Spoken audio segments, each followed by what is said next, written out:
ഈ വിവാഹ ചടങ്ങിൽ പങ്കെടുത്തതിൽ താങ്കൾക്ക് കുറ്റബോധമുണ്ടോ? ഒരു കുറ്റബോധമില്ല. ഞാൻ അവിടെ പ്രതിയോടൊപ്പം ഫോട്ടോ എടുക്കാനോ, ഞാൻ അവിടെ ഭക്ഷണം കഴിക്കാനോ, ഞാൻ അവിടെ സ്റ്റേഡിയത്തിൽ പോകാനോ ഒന്നും തയ്യാറായിട്ടില്ല. എൻ്റെ കൂടെ എറണാകുളത്തെ എൻ്റെ പരസ്യ സ്ഥാപനത്തിൽ 18 വർഷക്കാലം ജോലി ചെയ്ത ഒരു ചെറുപ്പക്കാരൻ അജി, അദ്ദേഹമാണ് എന്നെ കല്യാണം ക്ഷണിച്ചത്. അദ്ദേഹം ഈ ബാലകൃഷ്ണന്റെ മകനാണ്. അദ്ദേഹത്തിൻ്റെ അനുജൻ പെരിയ പ്രാഥമിക ആശുപത്രിയിൽ ഡോക്ടറാണ്.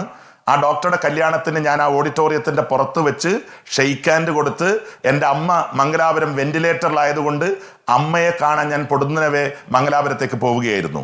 ആ പെരിയ പ്രാഥമിക ആരോഗ്യ കേന്ദ്രത്തിൽ ജോലി ചെയ്യുന്നത് പ്രതിയുടെ മകനാണെന്ന് പറഞ്ഞത് നാളെ മുതൽ മുഴുവൻ കോൺഗ്രസ്സുകാരും അവിടുന്ന് ഇനി ചികിത്സ എടുക്കണ്ട, മരുന്നെടുക്കണ്ട എന്ന് പറയാൻ വേണ്ടി പറ്റുമോ? ഏതൊരു ലോകത്തിലാണ് നമ്മൾ ജീവിക്കുന്നത്?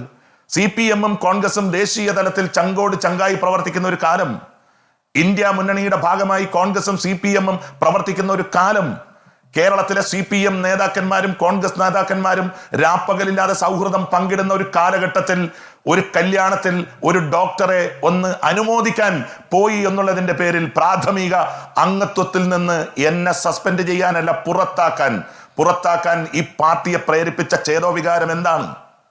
അത് അന്വേഷിക്കപ്പെടണം. തീർച്ചയായും. ഒരു കാര്യം ചോദിച്ചോട്ടെ, താങ്കൾ ചെറുപ്പം മുതൽ, അല്ലെങ്കിൽ താങ്കളുടെ ഒരു ജീവിതം ജന്മം കൊണ്ട വീട് മുതൽ രാഷ്ട്രീയമുള്ള വീടാണ്. ആ രാഷ്ട്രീയമുള്ള വീട്ടിൽ കോൺഗ്രസ്കാരനായി ഇത്രയും കാലം ജീവിച്ച ബാലകൃഷ്ണൻ പെരിയ ഇനിയും കോൺഗ്രസിനൊപ്പം തുടരണമെന്നാണോ ആഗ്രഹിക്കുന്നത്? കാരണം പ്രാഥമിക അംഗത്വത്തിൽ നിന്ന് വരെയാണ് താങ്കളുടെ ഭാഗം കൃത്യമായി കേൾക്കാതെ ആരുടെയൊക്കെയോ, താങ്കൾ ഇപ്പോൾ പറയുന്നത് പോലെ PM നിയാസിന്റെയും രാജ്മോഹൻ ഉണ്ണിത്താന്റെയും ഒക്കെ നിക്ഷിപ്ത താല്പര്യപ്രകാരം താങ്കളോട് കടക്കൂ പുറത്തെന്ന് പറഞ്ഞിരിക്കുകയാണ്. ഒരു നിമിഷം കൊണ്ട് താങ്കൾ പാർട്ടിക്ക് വേണ്ടാത്തവനായിരിക്കുകയാണ്. ഇനി തിരിച്ചു പോകുന്നുണ്ടോ ആ പാർട്ടിയിലേക്ക്? ഞാൻ ഏതായാലും പെൺവിഷയത്തിലോ അല്ലെങ്കിൽ മറ്റേതെങ്കിലും ഇമ്മോറൽ ട്രാഫിക്കിലോ പെട്ടിട്ട് ഈ പാർട്ടി എന്നെ പ്രാഥമിക അംഗത്വത്തിൽ നിന്ന് പുറത്താക്കിയതല്ല.